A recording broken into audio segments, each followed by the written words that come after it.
তুমি তোমার দায়িত্ব সমাপ্ত করো। আজরাইল সব প্রাণীর জান কবজ করবেন।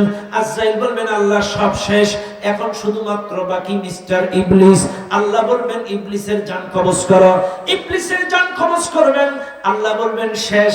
বলে ফেরেশতাদের জান বাকি, ইসরাফিল বাকি, মিকাইল বাকি, জিবরাইল বাকি। আল্লাহ বলবেন আসমানের দায়িত্বরত সমস্ত ফেরেশতাদের জান কবজ করো। আসমানের দায়িত্বরত সমস্ত ফেরেশতাদের জান কবজ করা হবে। সব ফেরেশতা শেষ। আল্লাহ এবার বলবেন আজরাইল, তোমার পরে যে দায়িত্ব দিয়েছিলাম জান কবজের, তুমি কি সব প্রাণীর জান কবজ করেছো? আজরাইল বলবেন আল্লাহ, আমার দায়িত্ব ছিল জান কবজের, সকল প্রাণীর জান আমি কবজ করে শেষ করে ফেলেছি। আল্লাহ বলবেন আজরাইল, এখনো সব প্রাণীর শেষ হয় নাই, ভালো করে দেখো, এখনো একজন বাকি আছে। সুবহানাল্লাহ বলবেন না? আজরাইল ডানে তাকাবে, বামে তাকাবে, পেছনে তাকাবে, সামনে তাকাবে, এদিকে ওদিকে ওদিকে ওদিক করবে। আল্লাহ বলে আজরাইল কি রে, তুমি কি কাউরে পাও না? আজরাইল বলবে আল্লাহ, আমার ডানে কেউ নেই, বামে কেউ নেই, পেছনে কেউ নেই, সামনে আপনি আল্লাহ, আপনি তো হাইয়ুল কাইয়ুম, আপনার তো মৃত্যু হবে না। আল্লাহ বলবেন আজরাইল, তুমি ভালো করে দেখো, আমি ছাড়াও একজন বাকি আছে। এতটা ক্লিয়ার করে দিবেন, কিন্তু আজরাইল টের পাবে না, বুঝবে না, ধরতে পারবে না। আল্লাহ বলবেন আজরাইল, তুমি কি কাউরে পাও না? বলে আল্লাহ, আমি তো পাই না। আল্লাহ বলবেন আজরাইল, তুমি তোমার নিজের দিকে তাকাও। শুনে নেন আজকের বগুড়ার মানুষ, আজরাইল যখন নিজের দিকে তাকাবে, আজরাইলের চেহারা অন্ধকার হয়ে যাবে, আজরাইলের চেহারা ফ্যাকাশে হয়ে যাবে, চেহারাটা মলিন হয়ে যাবে, চোখ দুটো ছলছল করবে। আজরাইল বলবে আল্লাহ, আমার নিজের জান যদি নিজে নিজে বার করবে, এই দায়িত্বটা কেন তুমি জিবরাইলকে দাও নাই? এই দায়িত্বটা কেন মিকাইলকে দাও নাই? এই দায়িত্বটা কেন ইসরাফিলকে দাও নাই? ওদের দায়িত্বটা কেন আমারে দাও নাই? আল্লাহ বলবেন আজরাইল, এই জান কবজের জন্য তোমাকেই আমি আল্লাহ মনোনয়ন করেছিলাম, কাজে আমি অর্ডার দিচ্ছি তুমি তোমার জানটা কবজ করে মারা যাও। আল্লাহর অর্ডারে কোনো শব্দ নাই। মালাকুল মাউত আজরাইল আলাইহিস সালাম নিজে নিজের জানটা বার করে বের হয়ে মারা যাবে। সব শেষ, কোন প্রাণী নাই, শুধুমাত্র আমার আল্লাহ একা। আল্লাহ পাক এবার নিজের কণ্ঠে বলবেন, কুল্লু মান আলাইহা ফান ওয়া ইয়াবকা ওয়াজহু রাব্বিকা যুল জালালি ওয়াল ইকরাম। আল্লাহু আকবার। আল্লাহ নিজের কণ্ঠে দুটো আয়াত পড়বেন। আসো কেউ, আল্লাহর কথার প্রতিধ্বনি ফেরত আসবে, প্রতি উত্তর আসবে না। এই সেকশনটাকে বলা হয় ইয়াউমুল বারিস, জিরো আওয়ার, কেউ নাই, আল্লাহ একা। আল্লাহর একা কি ভালো লাগবে না? এতদিন বান্দা ফেরেশতারা জিকির আজগার গুণকীর্তন তাসবিহ তাহলিল কৃতজ্ঞতায় থাকতো, কিন্তু এখন কেউ নেই, আল্লাহ একা। আল্লাহর ভালো লাগবে না। আল্লাহ সর্বপ্রথম ইসরাফিলকে ধরে, ওঠো ইসরাফিল ওঠো, সর্বপ্রথম ইসরাফিলকে ডাকতেন। ইসরাফিল উঠবেন, আল্লাহর সামনে লাব্বাইক হাজির। আল্লাহ বলবেন ইসরাফিল, তুমি 1 ফুৎকারে জমিন ধ্বংস করছো, 2 ফুৎকারে আসমান ধ্বংস করছো, এইবার 3 নাম্বার ফুৎকারটা দাও, নতুন করে আবার সৃষ্টি হোক। সুবহানাল্লাহ। 2 ফুৎকারে ধ্বংস করছো, 3 নাম্বার ফুৎকারটা দাও, নতুন করে সৃজন হোক। ওয়ানুফিখা ফিস-সূর, 3 নাম্বার ফুৎকারটা যখন দিবে, এই পৃথিবীটা নতুন আঙ্গিকে সৃজন হবে, নতুন আঙ্গিকে সৃজন হবে, সব সুন্দর করে তৈরি হবে।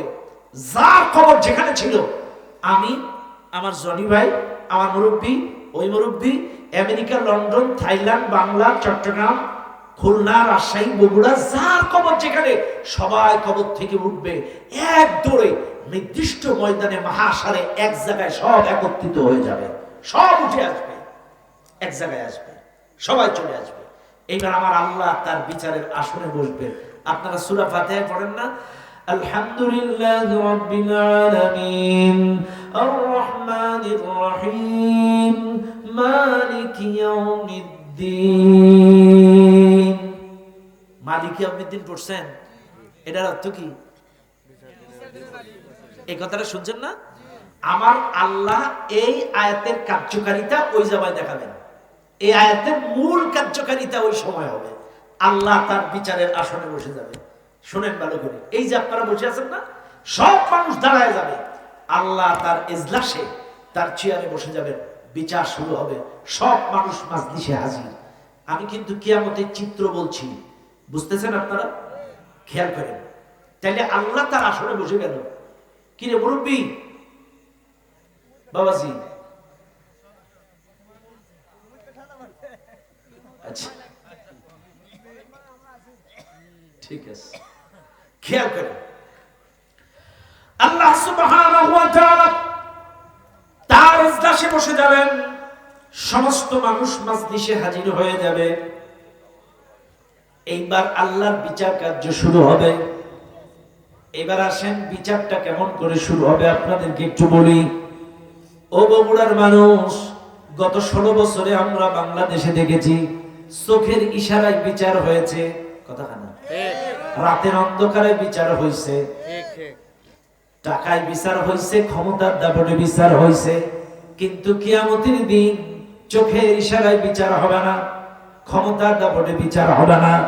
ফামান ইয়ামাল মিথকালা যাররাতিন খায়রান ইয়ারাহ ওয়া মান ইয়ামাল মিথকালা যাররাতিন শাররান ইয়ারাহ।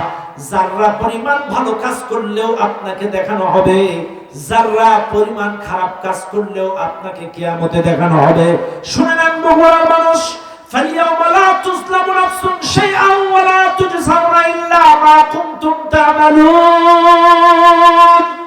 আল্লাহু আকবার। দুনিয়ায় আপনি যা করবেন তার প্রতিদান কিয়ামতে দেওয়া হবে। এবার প্রতিদানটা কেমন ভাবে দিবে? আপনারা দুনিয়ায় যে সূর্যটা দেখতে পান, এই সূর্যটা দুনিয়ার জমিন থেকে 9,30,00,000 মাইল উপরে। কিয়ামতের দিন ওই সূর্যটা মানুষের মাথার 1.5 হাত উপরে আসবে। কয় হাত? 1.5 হাত। শুনে নেন ভালো করে, যে সূর্যটা আজকে 9,30,00,000 মাইল উপরে, ওই সূর্যটা কিয়ামতের দিন মানুষের মাথার 1.5 হাত উপরে আসবে। 12টা মুখ দিয়ে সূর্যটা তাপ দিবে, পায়ের নিচের মাটি পুড়ে তামা হয়ে যাবে, মানুষ দাঁড়াইতে পারবে না, ছুটাছুটি করবে পাগলের মতো। এইবার বিচার কার্য শুরু হবে। এবার আসেন, আপনাদেরকে একটা কঠিন আয়াত শোনায়, সূরাতুল বনী ইসরাঈলের আয়াত। ওই দিন কিন্তু আল্লাহ জনি ভাইকে একা ডাকবে না, আমি মুমিনকে একা ডাকবে না, আপনাদেরকে সলিমদ্দি, কলিমদ্দি, আব্দুর রহমান, আব্দুল খালেক একা একা ডাকবে না। ওই দিন কিন্তু আল্লাহ ডাকবেন নেতা সহ। কি সহ? আলেম যারা আছেন, সূরা বনী ইসরাঈলের আয়াত, ইয়াওমা নাদউ কুল্লা উনাসিন বিইমামিহিম ফামান উতিয়া কিতাবাহু বিয়ামিনিহি ফাউলাইকা ইয়াকরাউনা কিতাবাহুম ওয়া লা ইসলামুনা ফাতিলা। কোরআন বলছে স্মরণ করো ওই দিনের, যেই দিন প্রত্যেকটা দলের নেতা সহ ডাক দেওয়া হবে। নেতা উঠবে, কর্মীও উঠবে। মান তাশাব্বাহা বিকওমিন ফাহুয়া মিনহুম। যার সাথে যার মুহাব্বত তার সাথে তার কিয়ামত। আপনার নেতা যদি ভালো হয়, কর্মীর আমলনামা কি হবে? কথা কানা। নেতা যদি ভালো হয়, কর্মীর আমলনামা ভালো। কথার কথা।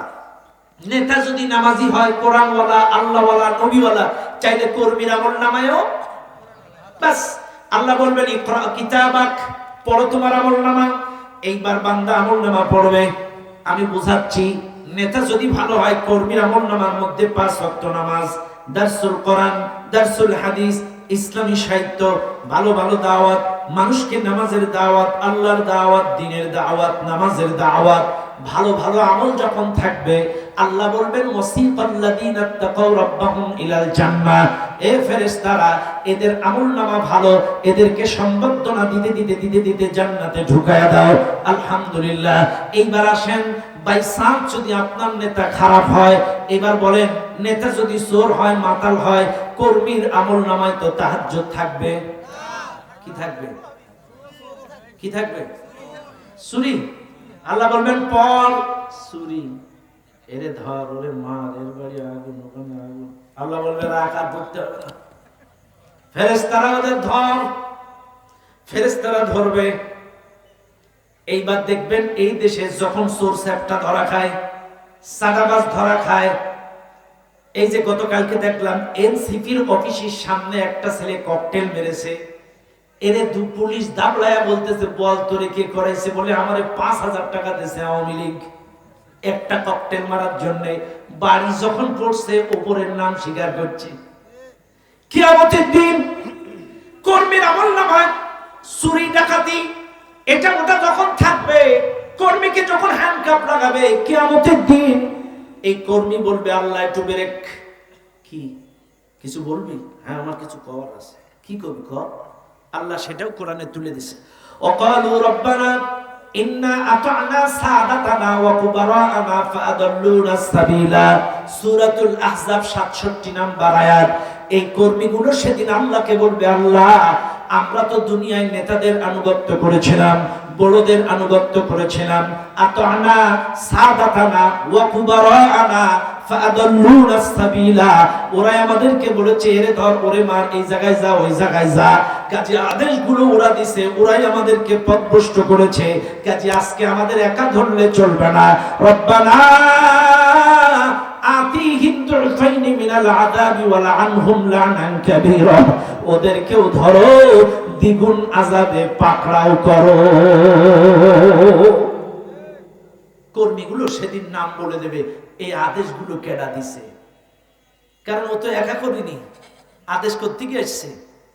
এই জন্য আমার কথা হলো সৎসঙ্গে স্বর্গবাস, অসৎসঙ্গে নরকবাস। কথা বলে না, খেয়াল করে। কিন্তু হাতের 5টা আঙ্গুল সমান না। কিয়ামতে কিছু কিছু মানুষ তারা কি করবে, এই দুনিয়ায় যেমন চুরি করে সব দোষ আরেকজনের ঘাড়ে চাপা